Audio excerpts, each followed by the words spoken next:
Warahmatullahi wabarakatuh. Pada video ini kami akan menjelaskan terkait proses unggah dokumen pada modul eksaminasi perkara pada aplikasi Simtalak. Nah, untuk mengakses modul ini silakan Bapak dan Ibu membuka halaman simtalak.badilak.net. Pada halaman login silakan silakan ketikkan username dan password Bapak dan Ibu, kemudian klik tombol login. Nah, setelah berhasil login, maka Bapak dan Ibu silakan melanjutkan dengan menekan tombol untuk modul eksaminasi. Nah, di sebelah kiri ada menu eksaminasi. Kemudian pada bagian tengah ini akan muncul jadwal eksaminasi, yang mana untuk jadwal eksaminasi tahap kedua ini adalah tanggal 10 Juli sampai dengan 19 Juli untuk peserta mengunggah dokumen, dan eksaminator melaksanakan eksaminasi dari tanggal 20 Juli 2020 sampai dengan tanggal 9 Agustus 2020. Nah, di sini terlihat nomor perkaranya masih kosong. Nah, selanjutnya untuk mengunggah dokumen, untuk memilih nomor perkara dan lain-lain, silakan Bapak dan Ibu klik tombol detail. Nah, selanjutnya Bapak dan Ibu silakan pilih nomor perkara yang Bapak dan Ibu tentukan. Nah, di sini menggunakan metode autocomplete. Silakan Bapak dan Ibu ketik 3 digit nomor perkaranya, maka akan muncul pilihan-pilihannya. Nah, untuk pilihan-pilihan yang akan ditampilkan di sini bersumber pada SIPP. Apabila tidak terdapat nomor perkara yang Bapak dan Ibu pilih, kemungkinannya ada dua. Yang pertama, NIP Bapak dan Ibu pada aplikasi SIPP di Satker masing-masing belum sesuai.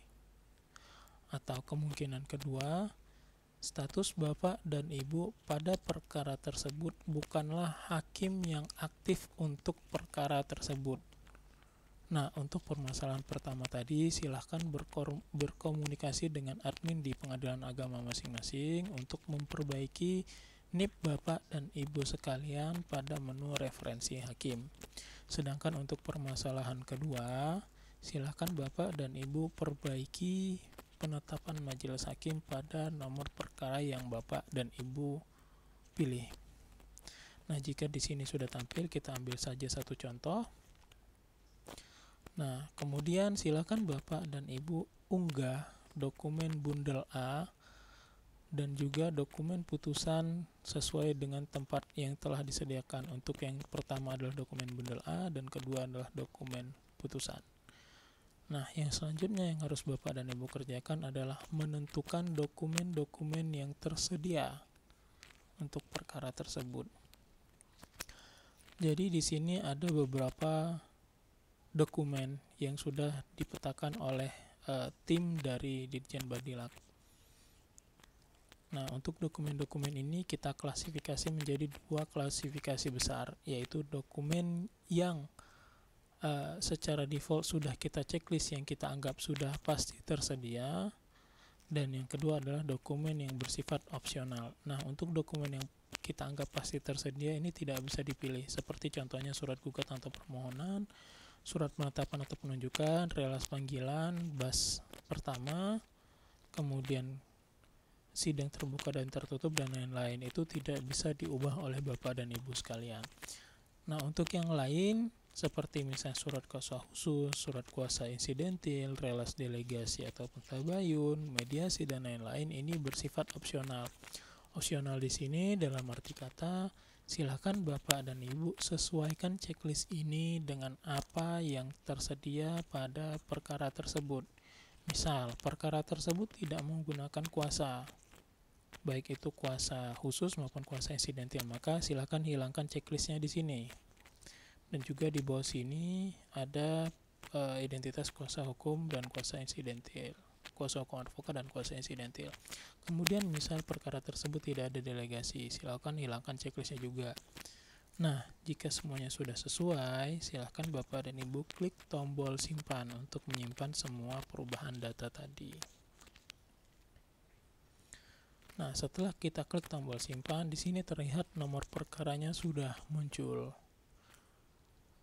Untuk memastikan lagi apakah dokumen yang sudah kita unggah tadi sudah sesuai, Bapak dan Ibu silahkan klik tombol detail di sini. Nah, di sini terlihat menu uploadnya secara default tidak kita tampilkan lagi. Yang muncul adalah tombol lihat dan tombol upload. Nah, untuk memastikan dokumennya sudah sesuai, silahkan klik tombol lihat pada masing-masing dokumen. Misal kita lihat untuk dokumen bundel A, misal dokumen ini sudah sesuai, maka bisa kita lanjutkan untuk memeriksa dokumen putusan. Nah, jika dokumen putusannya juga sudah sesuai, maka tugas Bapak dan Ibu hakim peserta eksaminasi tahap kedua ini sudah selesai. Oke, sampai dengan tanggal 19 Juli 2020, Bapak dan Ibu masih bisa melakukan upload dokumen. Perbaikan dokumen-dokumennya jika ada yang memang dirasa kurang sesuai, ataupun perubahan nomor perkara, ataupun perubahan checklist dokumen-dokumen yang tersedia. Sampai dengan tanggal 19 Juli 2020 pukul 23.59 waktu Indonesia Barat. Setelah itu, maka Bapak dan Ibu sudah tidak bisa merubah dokumen tersebut lagi.